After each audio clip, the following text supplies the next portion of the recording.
My name is Jimmy Feltz. I am a full-time musician and guitar instructor.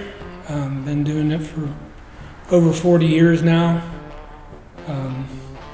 As far as schooling, I really never went to college. I've been playing most of my life, playing in bands. I got my first guitar when I was 8, and when I was 10, I saw the Beatles on TV, and that just totally changed my life, and that was when I decided what I wanted to do for a living. And I proceeded to form a band by 12. From there on, I played in bands, just over the years. When I was 21, I moved to Florida and studied with a jazz guitarist by the name of Sandy DeVito for a couple years. And shortly after studying with him, I started teaching guitar and playing everything I was learning through the week. I would go out on the weekends. I'd have country bands call me up and ask me to play lead guitar as a pickup musician. And so I really got my education on the bandstand and proceeded to play down there full time. I come back to Piqua and played with a band called Special Edition for about 8 years. First band I ever had that was really good was called the Earsley Brothers Band, and I played with them for quite a while. We toured, I was probably 18, toured tri-state area.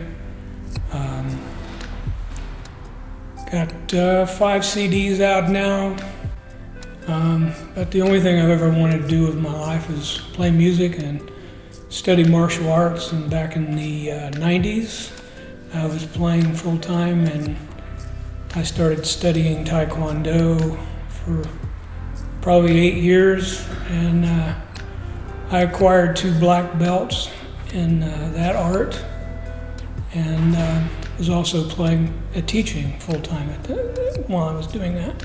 So I don't know how I did all those things at the same time, but spent 10 years with another student of mine that went to Guitar Institute of Technology, and when he came back, we had a jazz duo. We spent 10 years playing around the area. Spent 5 years with a really good jazz guitarist from Lima, or Bell Fountain, Kent Burnside. Spent 5 years at Captain's Point in Indian Lake. And now I play solo, have done that most of my life also, and I still teach 3 days a week.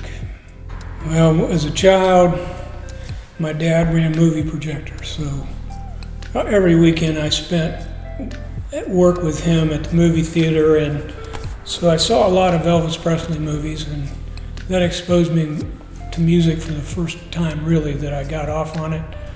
I had a neighbor give me a guitar at that time. I think I was 8. And like I say, when I saw the Beatles, I was just so blown away by them that I just didn't want to do anything else with my life. That was it. And I proceeded to spend all my time trying to make my living playing guitar, and I did whatever it took musically to do that. I didn't always play the kind of music I wanted to, but I did what I had to do to play full time. As far as my career, the Piqua Arts Council has enabled me to record one of my CDs, and not only was I able to do that, but they did all the packaging, paid for all the packaging, paid for a 16-track recorder, 1,000 CDs, and the photographer. So at that time, I was paying for my own CDs out of my pocket, and I really didn't have any more money to spend on another one, so that was a godsend for me. Through the arts, I think I've been exposed to a lot of music that I wouldn't have. Just acts that you normally don't see on TV, but had a big influence on other musicians. Roots music, jazz, blues, the arts through the arts and the arts councils, I was exposed to a lot of music that I normally wouldn't have. Also,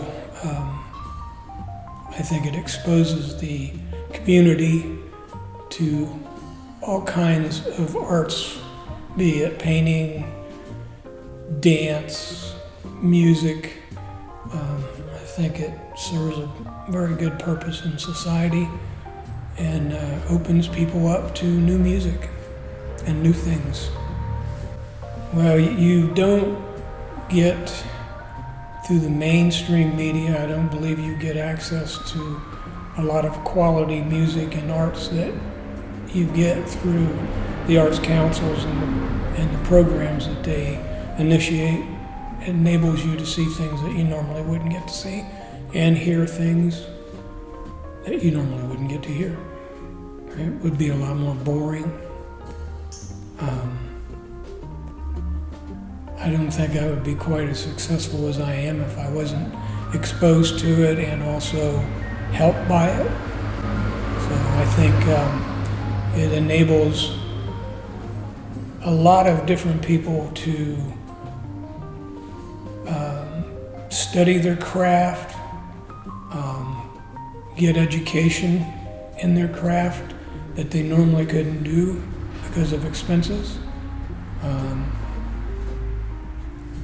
I definitely wouldn't have been exposed to a lot of music that I enjoy today had it not been for the arts. I probably would have been an artist prior to getting involved with the guitar. I started out drawing, and the thing that I really got off on was hand lettering, sign painting. And I probably would have been a sign painter. Community arts to me means exposing communities to things they normally wouldn't get to see and hear and experience. And the artists that participate in the organization are given opportunities they normally wouldn't have.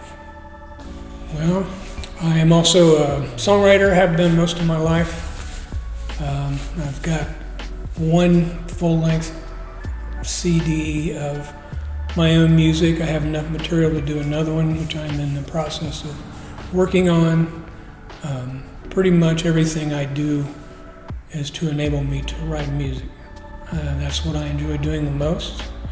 And since March, this pandemic that we're having and we're living through, it's affected my work. I've probably lost $4,000 this year because of loss of income from my venues, which is usually restaurants, high-end restaurants, private parties, malls, outdoor concerts and festivals. Since the COVID has started, I have taken upon myself to release at least 2 videos a week of live performances, and so far I am up to 62 videos, and 27 of those are original songs that I've written, and I post them on YouTube, Facebook, and my webpage. COVID's affected my teaching schedule. I've had to teach through Zoom for most of this time, and it is not as good as doing in-person lessons. But I do teach out of my home studio, and I have people come in and they wear a mask and we social distance. So it's affected the numbers of students that I've had. Loss of income for everybody has affected things that they consider luxuries that they can't afford to do anymore. That includes my work in restaurants. For one, they can't expose people now, and since this all started, but you know, everybody's struggling just to survive.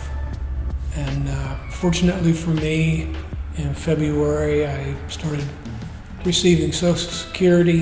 That helped offset this a little bit.